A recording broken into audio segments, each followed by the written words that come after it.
Hello hi friends, ನಮಸ್ಕಾರ. ಶ್ರೀ ಮಂಜುನಾಥ ಅಕ್ವೇರಿಯಂಗೆ ಸ್ವಾಗತ. ನಮ್ಮ ಚಾನಲ್ನ ಸಬ್ಸ್ಕ್ರೈಬ್ ಮಾಡಿ ಮತ್ತು ಲೈಕ್ ಮಾಡಿ ಮತ್ತು ಶೇರ್ ಮಾಡಿ. ಬನ್ನಿ ಈ ಫಿಶ್ ಬಗ್ಗೆ ಮಾಹಿತಿ ಕೊಡ್ತೀನಿ. ಈ ಫಿಶ್ ಹೆಸರು ಮೂಲಿ ಫಿಶ್ಶು. ಇದರಲ್ಲಿ 3 ಕಲರ್ ಬರುತ್ತೆ. ಒಂದು ವೈಟು, ಆರೆಂಜು, ಬ್ಲ್ಯಾಕು. ಇದ್ರ ಕ್ಯಾರೆಕ್ಟರ್ ಬಂದು ಇದು ಬಂದು ಸಾಫ್ಟ್ ವೆರೈಟೀಸ್ ಜೊತೆ ಬಿಡಬಾರ್ದು. ಅಂದರೆ ಗೋಲ್ಡು, ಗಪ್ಪೀಸು ಆ ಥರ ಫಿಶಸ್ ಎಲ್ಲ ಇರುತ್ತೆ. ಅಂಥ ಫಿಶ್ಗಳ ಜೊತೆಗೆ ಇದನ್ನು ಬಿಡೋಕ್ಕೆ ಹೋಗಬೇಡಿ. ಸ್ವಲ್ಪ ಹಾರ್ಡ್ ವೆರೈಟೀಸ್ ಫಿಶ್ ಜೊತೆ ಬೇಕಾದ್ರೆ ಬಿಡಿ. ಅದು ಚಿಕ್ಕ ಫಿಶ್ಗಳ ಜೊತೆಗೆ ಬಿಡಬೇಕು. ಸ್ಮಾಲ್ ಇರುತ್ತಲ್ಲ ಆ ಥರ ಫಿಶ್ಗಳ ಜೊತೆ ಬಿಡಿ. ದೊಡ್ಡ ಫಿಶ್ ಜೊತೆ ಬಿಡಬೇಡಿ. ಮತ್ತು ಗ್ರೂಪ್ ಜೊತೆಗೆ ಬಿಡಿ. ಇದನ್ನು ಒಂದು 20-30 ಆ ಥರ ಫಿಶ್ಗಳನ್ನ ತೊಗೊಂಡು ಬಿಡಿ ನಿಮ್ಮ ಟ್ಯಾಂಕಲ್ಲಿ.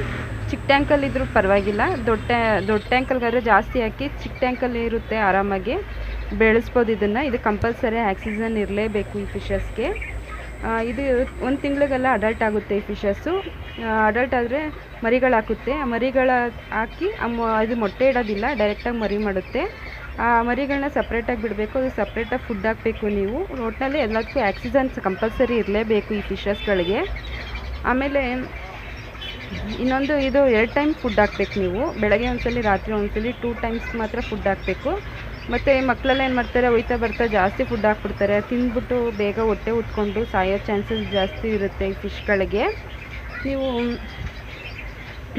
ಮತ್ತು ಮರಿಗಳಿಗೂ ಅಷ್ಟೇ ಸಣ್ಣ ಪೌಡ್ರ್ ಥರ ಇರೋ ಫುಡ್ ಹಾಕಿ. ಇನ್ನೂ ಹೆಚ್ಚಿನ ಮಾಹಿತಿ ಬೇಕಂದರೆ ತಿಳಿಸಿ ನನಗೆ.